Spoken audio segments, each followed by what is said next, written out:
Bonjour tout le monde, très heureux de vous retrouver sur cette chaîne. Au programme de cette séquence, nous allons nous intéresser aux héritages, à la réserve légale prévue pour les enfants, ainsi qu'aux conditions de validité d'un testament. En Belgique, à la différence des États-Unis ou du Canada par exemple, on ne dispose pas tout à fait de ces biens comme on le veut par testament. Il y a ce qu'on appelle une réserve légale, c'est donc une partie de l'héritage qui est d'office réservée aux enfants. Depuis la réforme du 1er septembre 2018, cette réserve légale correspond en 2023 à la moitié de l'héritage d'office réservé aux enfants, peu importe le nombre d'enfants du ménage. Et à ce stade du cours, un rappel des conditions de validité d'un testament semble essentiel. La première condition pour qu'un testament soit considéré comme valable, c'est qu'il soit écrit en entier de la main de celui qui dispose de ses biens.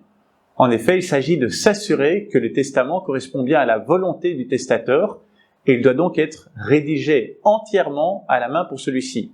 Cela permet d'éviter des falsifications, car il est beaucoup plus difficile de falsifier un texte au complet qu'une simple signature. Ça évite par ailleurs les soucis liés aux autographes de documents dont on ne verrait pas le contenu par exemple. Cela a pour conséquence que le type de document suivant ne sera jamais considéré comme valable. D'une part, les documents dactylographiés, pas valables. Les documents établis par une autre personne et signés par le testateur, pas valables. Les documents écrits par plusieurs personnes, pas valables. En revanche, les documents suivants seront considérés comme valables, à savoir un texte rédigé au crayon, même si l'utilisation d'une encre indélébile est fortement recommandée. Une simple lettre sera également considérée comme valable, de même qu'un texte rédigé sur un support autre que du papier, un testament rédigé en plusieurs étapes et portant plusieurs dates différentes, ou encore un document comprenant plusieurs ratures. La deuxième condition de validité d'un testament, c'est qu'il doit être daté. La date d'un testament se réfère au jour, au mois et à l'année de sa rédaction.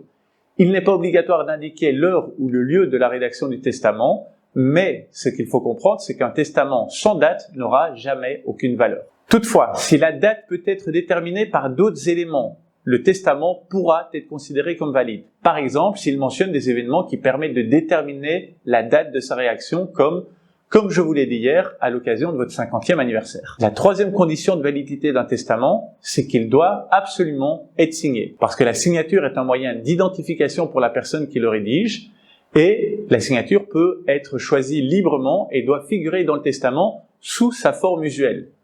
La signature devrait être placée à la fin du texte, mais elle peut également être placée après une série de lignes vides. Pour que le legs soit valable et qu'il puisse être exécuté lors de l'ouverture de la succession, il sera nécessaire de respecter certaines autres conditions. Le légataire bénéficiaire devra notamment encore exister au moment du décès et être identifiable avec certitude. Par ailleurs, le bien qui lui sera légué devra encore également exister. La quatrième condition de validité d'un testament, c'est ce qu'on appelle la capacité. En effet, pour être valable, un testament doit être rédigé, daté et signé par une personne qui est en pleine possession de ses capacités mentales. Autrement dit, si une personne ayant perdu la tête rédige un testament, il sera considéré comme nul et non avenu. Il est donc important de rédiger son testament suffisamment à temps et de se rappeler qu'il peut être modifié à tout moment sans nécessairement avoir besoin de passer par un notaire. À noter cependant que si l'on a des prémices de diminution de ses capacités intellectuelles ou mentales, il est prudent de plutôt choisir la forme du testament devant notaire, qui prendra alors ses responsabilités pour juger si oui ou non vous avez tous vos esprits et s'assurera que vous êtes encore en mesure de prendre des décisions éclairées. Il est aussi toujours possible de refuser un héritage et ça tombe bien, c'est précisément le sujet de notre prochaine séquence. À tout de suite, merci. Merci d'avoir regardé la vidéo. Si vous avez appris quelque chose, n'hésitez pas à mettre un like sur cette vidéo. Vous pouvez aussi vous abonner pour être informé de la publication de nouvelles capsules. N'hésitez pas non plus à me contacter si vous avez des questions ou des idées pour de nouvelles séquences.